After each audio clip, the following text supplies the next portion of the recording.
We're at the mighty Nottingham Rugby, the green and whites. It's our last day at location 12, so it's day 48. The pitch behind us is where I had my brain injury back in 2013. I guess one of the lucky things about having a seizure is you don't remember anything. So I only have fond memories of being here. We've had quite a few of the old rugby boys down. Rowan is here today, and we're going to, I'm sure, have a good catch up and laugh about all the random things we used to do down here in training. My feet and ankles are the only main things that hurt really at the moment. This has been really helpful for stopping blisters, as well as having exceptionally high quality Spock socks. No, I literally haven't got any blisters at the moment. And we need to get going because, this is what's exciting, we're going to the city ground, Eurods. We're at Trent Bridge, the mighty cricket, which was Catherine's favourite stadium to go and see. There was going to be 20,000 people here, and we said we just want a little bit of peace and quiet. To be honest, I got a bit of a headache this morning, which is a bit ironic. I think it's more to do with the heat that we've had, but that's one of the most classic symptoms of a brain injury. So we're just managing that.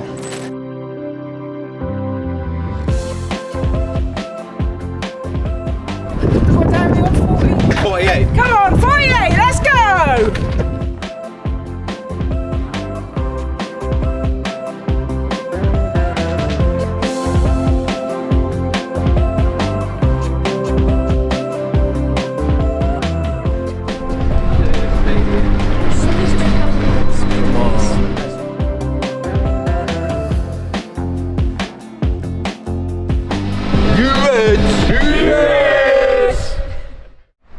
Have you not got your own physio?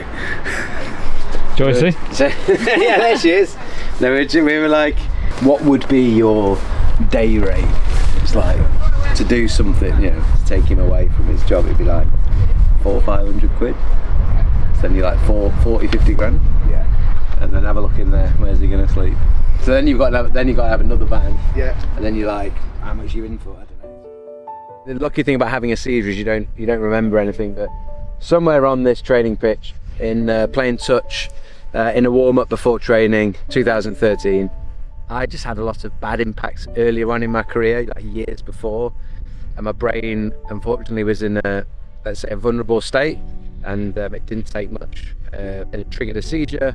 So I look out here and I've got quite fond memories of training here and playing at Meadow Lane. But what's been amazing about the fundraising is, whilst we're in it, it feels a bit odd, but you're starting to get a sense of the impact it's having for those people that are also either them or a family member or a loved one is going through a similar thing. And I think that we can give people hope.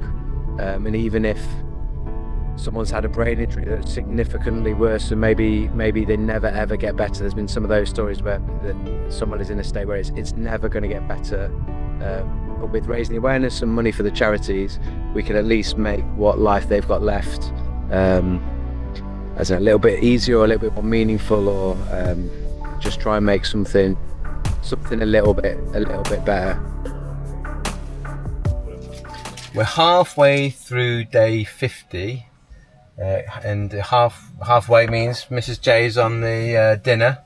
What have we got for lunch, Mrs. J? Well, I'm afraid it's the usual. Eggs. A man of routine. Some sort of carbs, some cheese, pasta. So if it ain't broke, don't fix it. Thuitio. Thuitio. Nice.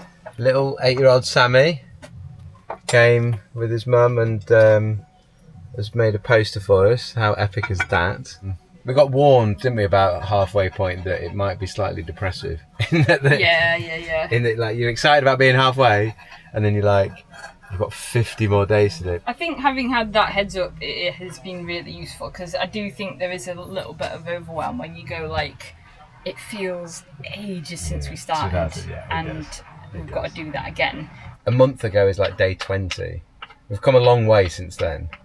And like joking about having the same lunch, but we've got like a proper rhythm and routine, which definitely helps. And we can actually enjoy it. Yeah. Yeah, it doesn't look good on camera, I don't think. I don't think it would be so. How many Michelin stars have we got? I've had the odd feeling of out. Yeah. I'm just going to miss it when it's over. Yeah, I need to 50 invoice days, all Joyce. this. How many K do you think you've run? Yeah, I don't know. 10K a day? He's more than 10K a day. No, it won't be. It will be, won't because some days you've ran way more. No, I think it would average probably, I reckon, slightly less than 10K a day. I bet you've done 500 kilometres easy. But because she's a bit of an enigma, is that the right word? She doesn't have Strava, she doesn't have social media, so no one knows. I don't have a tracker. No one can't track. You can't lock this one down. Look at her. I mean, I probably do 10K in Asda. Yeah, you've easily done 10K in Asda. That's a standard shop for you. Other supermarkets are available. Mark Smith, and I've known Jacko since early 2000s when we played rugby at Nottingham. I originally said to him I'd come and sort of join in the odd run, and somehow I've managed to get lumbered into doing 3 whole days of it, although day 4 is now looking pretty tricky.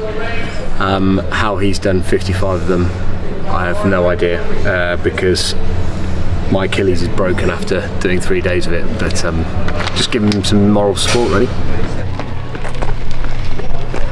Day 56, march on Harpenden, and it's our last day here.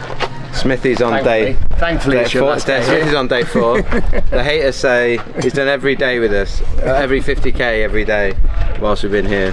Haters say he's going to keep going and break. When I hit 100, he's just going to do 101.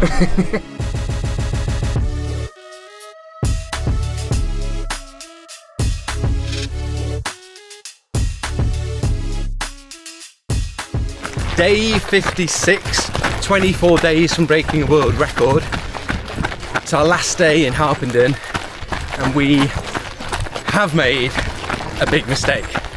We so far have clocked up over 17,000 metres of elevation in 56 days, which is more than 2 Everests.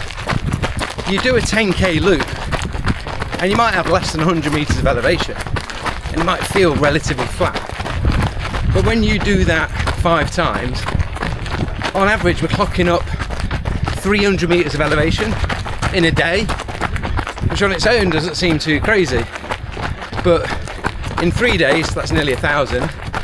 In a week we're doing 2,000 metres elevation.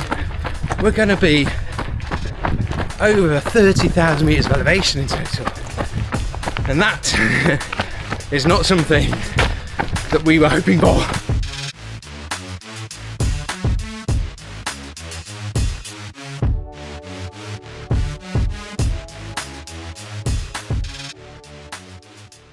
One thing made a difference is someone going through all of it with you.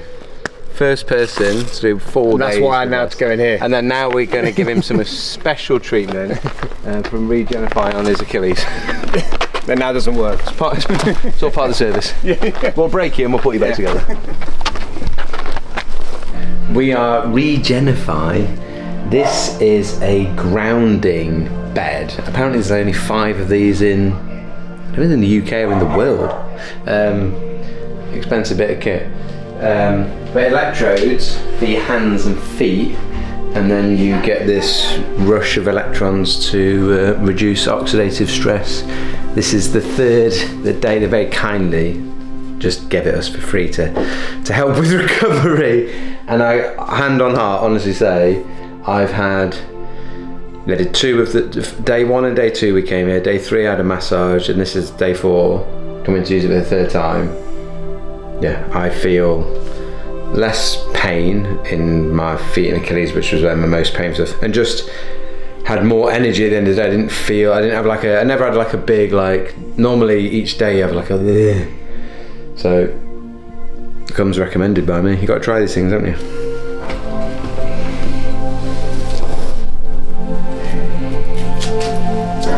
Yeah, the second time I definitely noticed more that like static sort of buzzy feeling. I felt it the first time, but it was a stronger sensation the second time. And each time is different. I mean, Yeah. it is completely different every time. And also what it's quieting is quietening all the static noise around your body. So suddenly, so we've done sound bowls in here, Yeah. and Richie would laying on the floor, and when they're doing the sound bowl, the bowl will be vibrating, and then when you get on the bed and it gets turned on, then because it's basically insulated, Yeah. the bowl stops. And then when we go back, so there's no vibration, you're completely insulated. You are grounded in a way that you've never been grounded. Am I right that you're gaining electrons to reduce? You're gaining toxicity? free electrons. Yeah. So electrons are from chemical breakdown from food. Yeah. But what Mother Nature's solution to inflammation is free electrons, which is what you get from grounding. Yeah. So when you're on this, you're getting cold atmospheric plasma, which is providing just such an abundant amount of free electrons. Yeah. But they don't get stored in the body, which is why you have the plates. Yeah. So they go through the body, and then they ground out, and then it just keeps on So going. it's flowing, yeah. And it goes through the surface of the skin and through to the tissues, organs, muscles, bones. So that's why you feel that regeneration throughout. Yeah. And it will be attracted to the most positively charged. So the areas with the most inflammation will be where it will be attracted Yeah. to. And is that oxidative stress? Yes. Yeah. So its whole aim is to neutralise oxidative stress. Yeah. But then of course you're going to use electrons in the electron transport chain to make energy. Yeah. So that, and then also you get the anions. So you'll probably find your mood has probably lifted a little bit. Yeah. Dopamine and serotonin increase. Yeah. Just by laying there. It's just, yeah. Alright, let me do that.